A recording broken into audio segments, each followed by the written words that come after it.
नमस्कार दोस्तों। आज हम अपने जीवन के एक अत्यंत पवित्र और महत्वपूर्ण अध्याय एस्ट्रोलॉजी के दिव्य ज्ञान की शुरुआत करने जा रहे हैं। ये केवल एक कोर्स की शुरुआत नहीं है, बल्कि आत्मज्ञान, कर्म और डेस्टिनी को गहराई से समझने की एक दिव्य यात्रा है। भारतीय परंपरा में जब भी कोई नया कार्य आरंभ किया जाता है, चाहे वो शिक्षा, साधना या ज्ञान का मार्ग हो, सबसे पहले भगवान गणेश का स्मरण किया जाता है, क्योंकि उनके आशीर्वाद के बिना कोई भी शुभ कार्य पूर्ण नहीं माना जाता। इसी भावना के साथ हम इस एस्ट्रोलॉजी कोर्स की शुरुआत भगवान गणेश के चरणों में नमन करके कर रहे हैं। ये कोर्स विशेष रूप से 3 पार्ट में विभाजित किया गया है। बिगिनर लेवल, जहाँ पर आप एस्ट्रोलॉजी की मूल बातें, आधार और समझ विकसित करेंगे। इंटरमीडिएट लेवल, जहाँ पे आप कुंडली के गहरे अर्थ, ग्रहों के प्रभाव और प्रैक्टिकल नॉलेज सीखेंगे। और थर्ड है हमारा एडवांस लेवल, जहाँ आप एस्ट्रोलॉजी को एक स्किल के रूप में समझकर प्रेडिक्शन, एनालिसिस और डिसीजन मेकिंग तक पहुँचेंगे। ये कोर्स केवल सीखने के लिए नहीं, बल्कि स्वयं को समझने, अपने जीवन के उद्देश्य को पहचानने और सही दिशा में आगे बढ़ने का माध्यम है। आइए भगवान गणेश के आशीर्वाद के साथ इस ज्ञान की मंगल शुरुआत करें। भगवान गणेश को विघ्नहर्ता कहा जाता है, अर्थात जो जीवन की सभी बाधाओं को दूर करते हैं। वे हमें ये सिखाते हैं कि जीवन में आने वाली हर कठिनाई सिर्फ समस्या नहीं होती, बल्कि वह हमें आगे बढ़ाने वाला एक अवसर भी होती है। ज्योतिष भी यही सिखाता है कि ग्रह हमें सजा देने नहीं आते, वह हमें समझाने और मजबूत बनाने आते हैं। ज्योतिष केवल फ्यूचर देखने की विद्या नहीं है, ये एक डिवाइन साइंस है। इस साइंस को समझने के लिए हमें चाहिए शुद्ध बुद्धि, स्पष्ट सोच और सही निर्णय क्षमता, और इन्हीं तीनों के देवता हैं भगवान गणेश।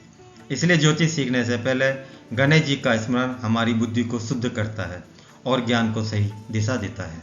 गणेशोत्सव केवल एक धार्मिक उत्सव नहीं था, ये एक राष्ट्रीय जागरण बना। उस समय देश गुलामी में था और लोगों को एकत्र होने की अनुमति नहीं थी। तब लोकमान्य बाल गंगाधर तिलक जी ने एक दूरदर्शी विचार दिया, धर्म के माध्यम से लोगों को जोड़ने का, और इसी से जन्म हुआ सार्वजनिक गणेशोत्सव का।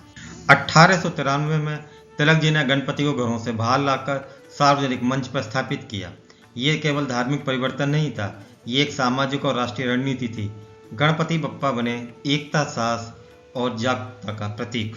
गणेश उत्सव ने समाज को ये सिखाया, जाति से ऊपर उठकर एकता, वर्ग से ऊपर उठकर समानता और धर्म से ऊपर उठकर राष्ट्रभाव। जब हम सब जात पात, धर्म और भेदभाव भूलकर एक साथ जुड़ते हैं, तभी सच्चे अर्थ में भारत एक बनता है। यही है गणेश उत्सव का असली संदेश, unity, awareness and the cultural pride. जन आंदोलन का प्रतीक बना गणेशोत्सव। 1893 में इसकी शुरुआत हुई। तिलक जी ने पहली बार सार्वजनिक गणेशोत्सव का आयोजन किया। 1895 से 1905 से इसका विस्तार हुआ। महाराष्ट्र के अन्य शहरों में भी ये परंपरा फैलने लगी। 1906 से 1920 तक राष्ट्रीय स्तर पर स्वदेशी आंदोलन के साथ जुड़कर राष्ट्रव्यापी रूप धारण कर लिया, और उसके बाद आज तक निरंतर सामाजिक एकता और सांस्कृतिक गौरव का प्रतीक बन गया है हमारा गणेश उत्सव। जीवन में जब भी कोई समस्या आती है, तो वह हमें रोकने नहीं आती, वह हमें सिखाने आती है। हर कठिन समस्या के पीछे कोई ना कोई कार्मिक लेसन छुपा होता है। गणेश जी का संदेश बहुत स्पष्ट है, हर बाधा एक पाठशाला है और हर कठिनाई एक गुरु है। सच्ची सफलता 3 बातों पर टिकी होती है: मेहनत, निष्ठा और लगन के साथ कार्य करना, डिसिप्लिन, नियमित अभ्यास और धैर्य बनाए रखना, और तीसरा है विनम्रता, ज्ञान बढ़ने के साथ ईगो को कम रखना। एक सच्चा ज्योतिष वही होता है जिसमें ज्ञान के साथ संस्कार भी हो। गीता का महान संदेश है, कर्म करो, फल ईश्वर पर छोड़ दो। जब हम अपने कार्यों को पूरी निष्ठा से करते हैं और परिणाम की चिंता नहीं करते हैं, तो जीवन सरल और निडर बन जाता है। ज्योतिष हमें डर नहीं सिखाता, ज्योतिष हमें समझ और संतुलन सिखाता है।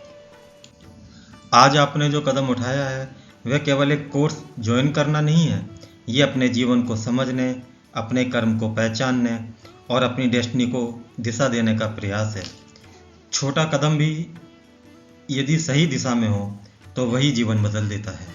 आज हम सभी ये संकल्प लेते हैं, सच्चे मन से ज्ञान प्राप्त करेंगे, ज्योतिष का गलत उपयोग नहीं करेंगे, लोगों में भय नहीं समझ फैलाएंगे, एस्ट्रोलॉजी को गाइडेंस बनाएंगे, डर नहीं। गणपति बप्पा मोरया, मंगल मुहूर्त मौर्य। आज से हमारा ज्योतिष का ये पवित्र सफर श्रद्धा, ज्ञान और सत्य के साथ प्रारंभ होता है।